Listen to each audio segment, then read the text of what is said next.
भागो भागो भानु, भागो, इससे पहले कि हमें मार डाले, भागो। दोनों भागने लगते हैं।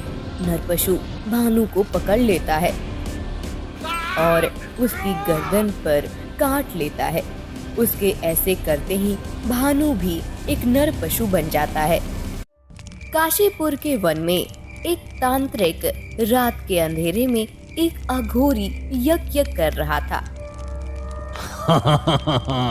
अब मेरा यज्ञ पूर्ण होते ही एक ऐसा नर पशु उत्पन्न हो जाएगा जिसका आतंक पूरी सृष्टि पर फैल जाएगा।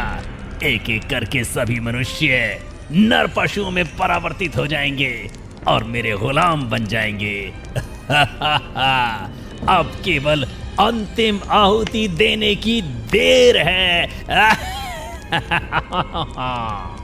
ऐसा कहकर भद्र काल कालेवर स्वाहा ऐसा मंत्र पढ़कर अंतिम आहुति यज्ञ में डाल देता है। अचानक एक भयानक नरपशु उस अग्नि से निर्माण हो जाता है। उस नरपशु को देखकर तांत्रिक की प्रसन्नता की कोई सीमा नहीं रहती। आखिरकार मेरा ये प्रयोग सफल हो गया। जाओ नरपशु, और जो भी तुम्हें मार्ग में दिखाई दे उसे अपने दांतों से काट लो, फिर वो भी तुम्हारी तरह नरपशु बन जाएगा। जो आदेश मेरे स्वामी, आपने मुझे उत्पन्न करके मुझ पर बहुत बड़ा उपकार किया है। आपके हर आदेश का पालन करना मेरा उत्तरदायित्व है। तांत्रिक के आदेश का पालन करने के लिए नरपशु वन से बाहर आ जाता है। तभी वहां से सुरेश और भानु नाम के दो लकड़हारे मित्र जा रहे होते हैं। चलो भानु, जल्दी जल्दी पैर चलाओ, आज तो हमें बहुत देर हो गई है।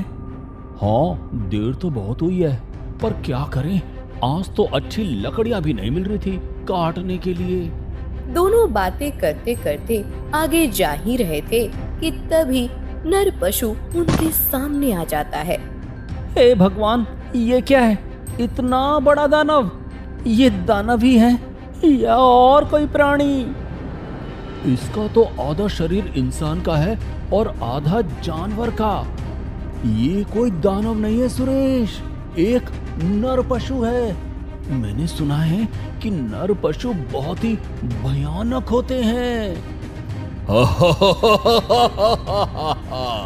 हाँ, सही सुना है तुमने, और अब तुम दोनों भी मेरी तरह नर पशु बन जाओगे। नरपशु हंसते हंसते पास आने लगता है। भागो भागो भानु, भागो, इससे पहले कि हमें मार डाले, भागो। दोनों भागने लगते हैं। नरपशु भानु को पकड़ लेता है और उसकी गर्दन पर काट लेता है। उसके ऐसे करते ही भानु भी एक नरपशु बन जाता है। अब दोनों सुरेश का पीछा करने लगते हैं। सुरेश अपनी जान मुट्ठी में लेकर भागने लगता है। रात के अंधेरे में उसे समझ नहीं आ रहा था कि वो कहाँ जाए।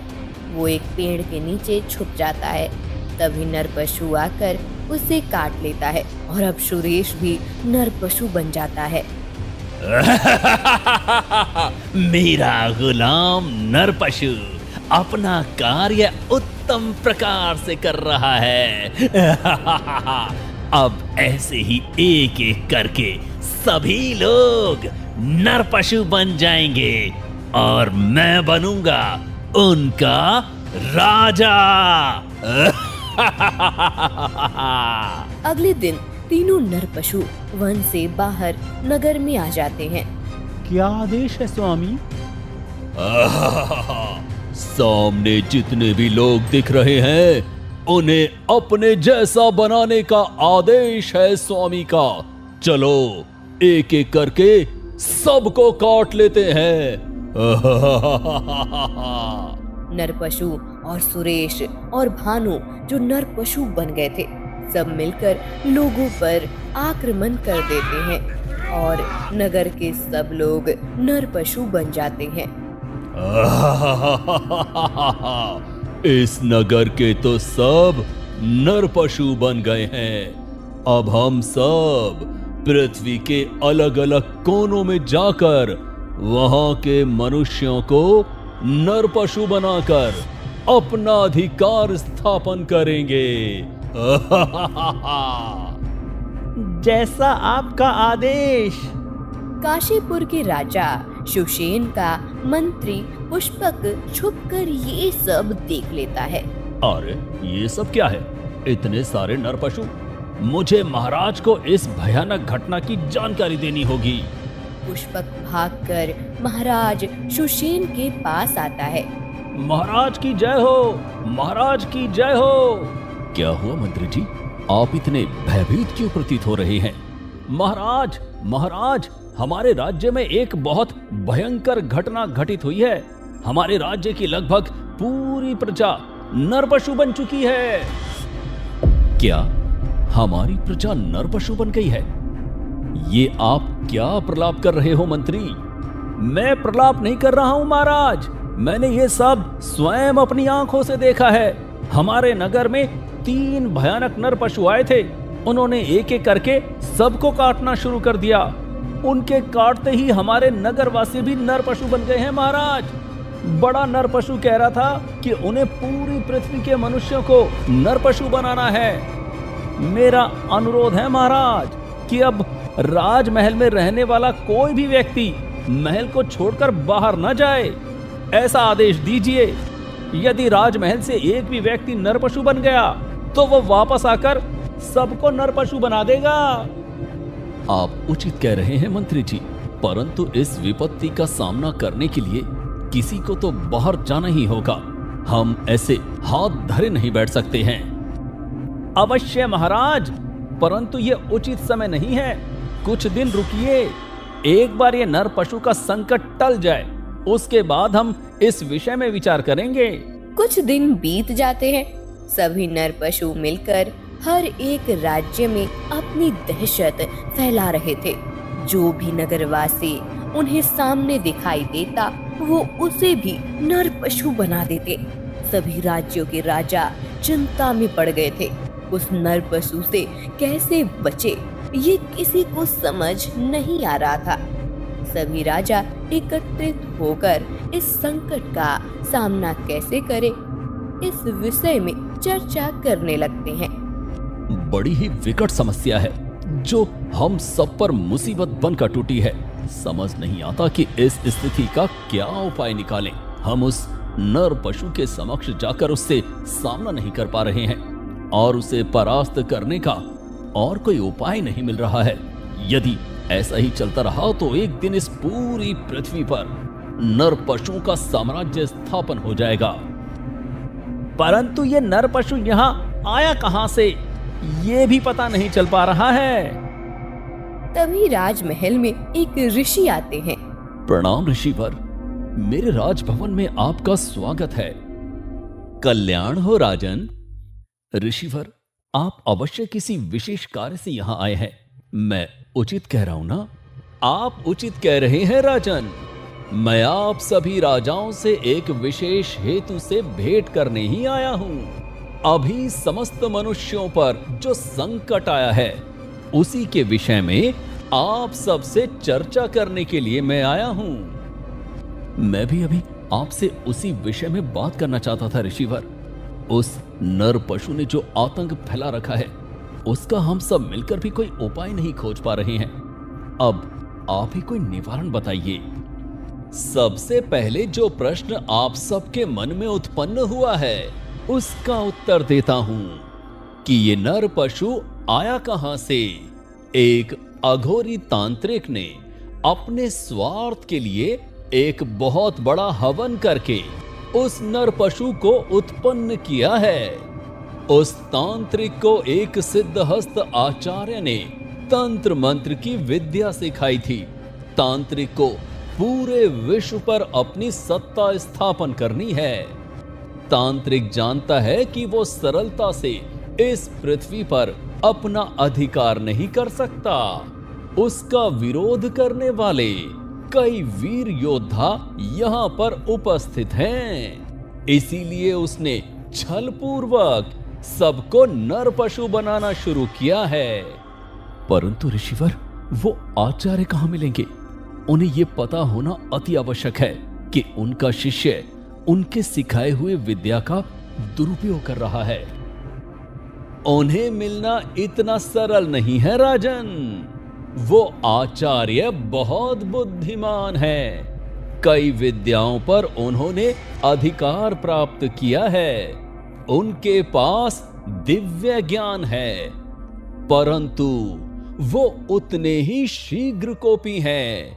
वो ज्यादातर समय तपस्या में लीन रहते हैं। यदि कोई उनकी तपस्या भंग करता है तो वो बिना कोई विचार करे उसे श्राप दे देते हैं। क्या श्राप दे देते हैं? ऐसे में उन्हें हम कैसे मिल सकते हैं? इसीलिए मैंने कहा था कि उनसे भेंट करना इतना सरल नहीं है। आचार्य बिना सोचे समझे श्राप दे देते हैं। ये सुनकर सभी राजा चुप हो जाते हैं। कोई भी श्राप के भय से आचार्य से मिलने के लिए राजी नहीं होता। थोड़ी देर के बाद, ऋषिवर, मैं जाऊंगा उन आचार्य से मिलने। एक राजा का ये कर्तव्य होता है कि उसे अपना व्यक्तिगत स्वार्थ न देखते हुए समाज और प्रजा के हित के विषय में सोचना चाहिए। भले ही आचार्य मुझे श्राप दे दें, परंतु उस दुष्ट तांत्रिक के दुष्ट हेतु को पूर्ण होने से रोकने के लिए मुझे उनसे भेंट करनी ही होगी। कहाँ मिलेंगे वो आचार्य? यहाँ से 50 कोस दूर एक नदी के अंदर पानी के बीच आचार्य ध्यान कर रहे हैं। पिछले कई दिनों से वो ये जल तपस्या कर रहे हैं। ठीक है, मैं अभी निकलता हूँ और उनसे भेंट करके उस तांत्रिक और नर पशु को परास्त करने का मार्ग उन्हें पूछता हूँ। महाराज सुसेन आचार्य से भेंट करने के लिए चले जाते हैं। 50 कोस दूर अपने घोड़े पर आने के बाद उन्हें एक नदी दिखाई देती है। अवश्य ये वही नदी होगी। महाराज सुसेन अपने घोड़े को एक पेड़ से बांध देते हैं और खुद नदी में कूद जाते हैं। नदी के मध्य जाने के बाद उन्हें एक पैर पर खड़े होकर तपस्या करते हुए आचार्य दिखाई देते हैं। क्षमा करें आचार्य, परंतु मुझे आपकी सहायता की अभी बहुत आवश्यकता है। कृपया अपनी आंखें खोलिए। आचार्य महाराज सुसेन की आवाज सुनकर अपनी आंखें खोलते हैं। दुष्ट, तुमने साहस कैसे किया मेरी तपस्या भंग करने का? मेरी इतने दिनों की तपस्या का नाश हो गया। मैं तुम्हें श्राप देता हूँ कि तुम समय के अंत तक नरक में वास करोगे। अवश्य आचार्य, मैं आपके श्राप को आपका आशीर्वाद समझकर स्वीकार करता हूँ। मुझे आपकी तपस्या भंग करने के लिए क्षमा कीजिए, परंतु यदि अति आवश्यक ना होता तो मैं इतना बड़ा अपराध कभी न करता। ऐसा क्या हुआ है कि तुम्हें श्राप का भी भय नहीं है? आचार्य, मैं काशीपुर नरेश सुषेण हूँ। मेरे और मेरे आसपास के कई राज्यों के मनुष्यों को एक नर पशु ने अपने जैसा नर पशु बना दिया है। एक ऋषि के माध्यम से पता चला कि आपके एक शिष्य ने अपनी तंत्र मंत्र का उपयोग करके उस नर पशु को निर्माण किया है। वो दुष्ट तांत्रिक सभी मनुष्यों को नर पशु बनाकर पृथ्वी पर अपना आधिपत्य स्थापन करना चाहता है। यदि उसे नहीं रोका तो अनर्थ हो जाएगा आचार्य। क्या उसने मेरी दी हुई विद्या का इस प्रकार से उपयोग किया है? हाँ आचार्य, मैं भी नर पशुओं से छुपकर जैसे तैसे यहाँ आया हूँ। यदि आप उस तांत्रिक को पराजित करने का मार्ग मुझे बताएंगे तो आपका बहुत बड़ा उपकार होगा। मुझे नहीं पता था कि मेरे शिष्य मेरी विद्या अपने स्वार्थ के लिए इस प्रकार नीच कार्य करके उपयोग में लाएगा। मैंने तो उसे ये विद्या समाज के हित और सुरक्षा के लिए दी थी। राजन, उस दुष्ट को तुम अपने हाथों से मृत्यु दंड दे दो। जब उसकी मृत्यु हो जाएगी तब उसका बनाया हुआ नर पशु भी नष्ट हो जाएगा और बाकी सब मनुष्य जो नर पशु बने हैं वो भी फिर से मनुष्य योनि में आ जाएंगे। आपका आभार आचार्य। मुझे क्या करना होगा? उस तांत्रिक की विद्या और उसके प्राण उसके माथे के बीचों बीच आज्ञा चक्र में स्थित हैं। तुम्हें किसी भी प्रकार से उसके आज्ञा चक्र पर आघात करना होगा। और वो तांत्रिक कहाँ मिलेगा? तुम जहां से आए हो उसके पश्चिम में जो घना वन है उसी में उस तांत्रिक की गुफा है। महाराज सुसेन आचार्य का आशीर्वाद लेकर तांत्रिक को मारने के लिए निकल पड़ते हैं। कुछ देर के बाद वो उस गुफा में आ पहुंचते हैं जहां वो तांत्रिक बैठा था। सावधान तांत्रिक, अब तुम्हारा अंत निकट है। महाराज सुषेण, तुम सत्य में साहसी हो। मेरे नर पशु गुलाम पूरे राज्य में घूम रहे हैं, फिर भी उन सब की दृष्टि से बचकर यहाँ तक आ पहुंचे हो। हाँ, और तुम्हें पराजित करने के बाद ही यहां से वापस जाऊंगा। इतना अधिक आत्मविश्वास रखना उचित नहीं है महाराज सुषेण। कदाचित आपको पता नहीं है कि मुझे पराजित करना सरल नहीं है। विश्व में ऐसा कोई भी कार्य नहीं जो असंभव है। मैं अवश्य तुम्हें मारकर सभी मनुष्यों को तुम्हारी माया से मुक्त करूंगा। तांत्रिक हंसने लगता है। तभी मौके का फायदा उठाकर महाराज सुषेण अपना तीर निकालते हैं और तांत्रिक के माथे के बीचों बीच तीर चला देते हैं। तांत्रिक नीचे गिर जाता है और मरते मरते कहता है, गुरुदेव, आपने ये उचित नहीं किया। मेरी मृत्यु का रहस्य केवल आपको पता था। यदि सुषेण ने मेरे आज्ञा चक्र पर आघात किया है, इसका अर्थ ये है कि आपने ही इसे मेरे रहस्य की जानकारी दी है। तभी आचार्य वहां आते हैं। हाँ, मैंने ही महाराज सुषेण को तुम्हारी मृत्यु का मार्ग बताया था। तुमने मेरी दी हुई विद्या का गलत उपयोग करके बहुत बड़ा अपराध किया है और तुम्हारे इस अपराध का दंड तुम्हें मृत्यु देना ही है। तांत्रिक की मृत्यु हो जाती है। तांत्रिक के मरते ही नर पशु जहाँ खड़ा था वहीं जलकर खाक हो जाता है। सुरेश, भानु और बाकी सभी जो नर पशु बने थे वो ठीक हो जाते हैं। सबको महाराज सुषेण के पराक्रम का पता चलता है। सभी प्रजावासी, बाकी राज्यों के राजा सब आचार्य के पास आते हैं। आचार्य, आपसे निवेदन करने के लिए मैं बहुत छोटा हूँ, परंतु प्रजाजनों की विनती स्वीकार कर लीजिए। महाराज ने आपकी तपस्या भंग करने का अपराध हम सबके लिए किया था। आप कृपया उन्हें दंडित मत कीजिए। हाँ महाराज, आप चाहें तो हमें श्राप दे दीजिए, परंतु महाराज को श्राप से मुक्त कर दीजिए।